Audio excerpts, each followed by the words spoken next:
សួស្តីបងប្អូនទាំងអស់គ្នាថ្ងៃនេះខ្ញុំមកណែនាំពីរបៀបធ្វើចំណីសម្រាប់មាន់ត្រីនិងជ្រូក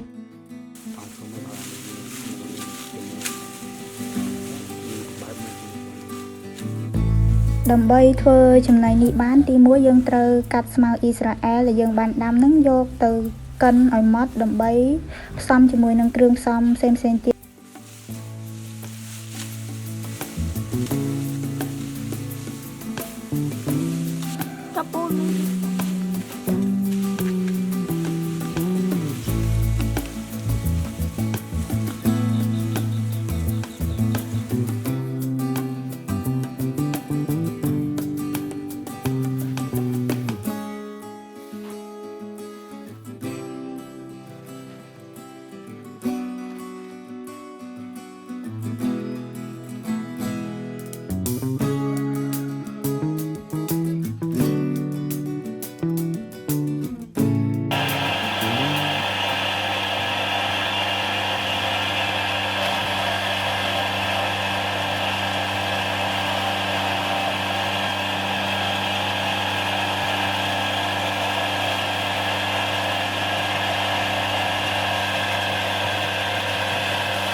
ដោយគ្រឿងផ្សំរបស់យើងមានដូចជាកន្ទក់កាកសណ្តែកសៀងស្រូវត្រាំពោតម្សៅកាល់ស្យូមកៅ BSF ម្សៅប្រូមិចអំបិលនិងស្មៅអ៊ីស្រាអែលដែលយើងបានកិនអំបិញមិញហ្នឹង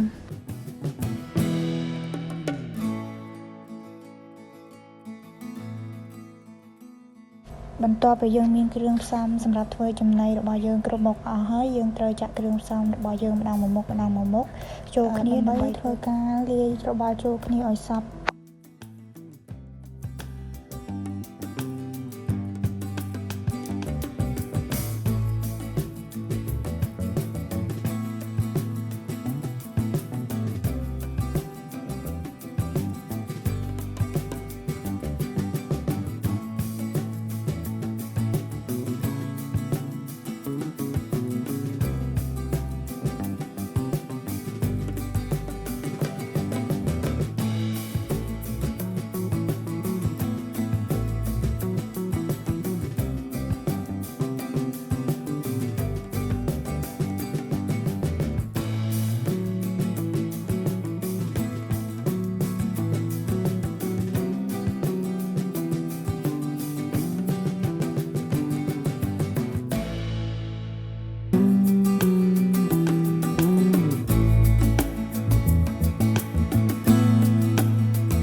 ពេលយើងសំចំណីនេះរួចរាល់ហើយយើងត្រូវ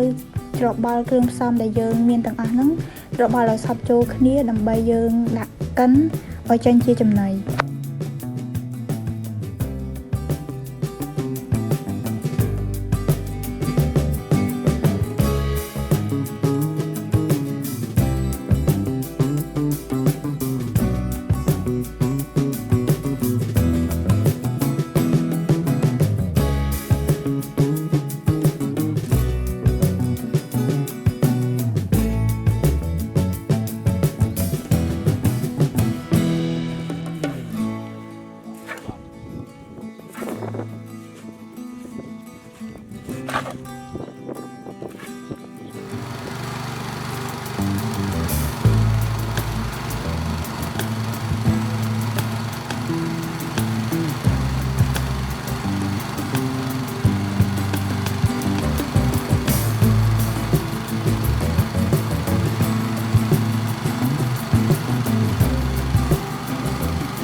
ជាចុងក្រោយបន្ទាប់ពីចំណីដែលយើងបានសូនរួចរាល់ហើយយើងត្រូវយកចំណីរបស់យើងដែលបានសូនហ្នឹងយកទៅហាលក្រោមកម្ដៅថ្ងៃ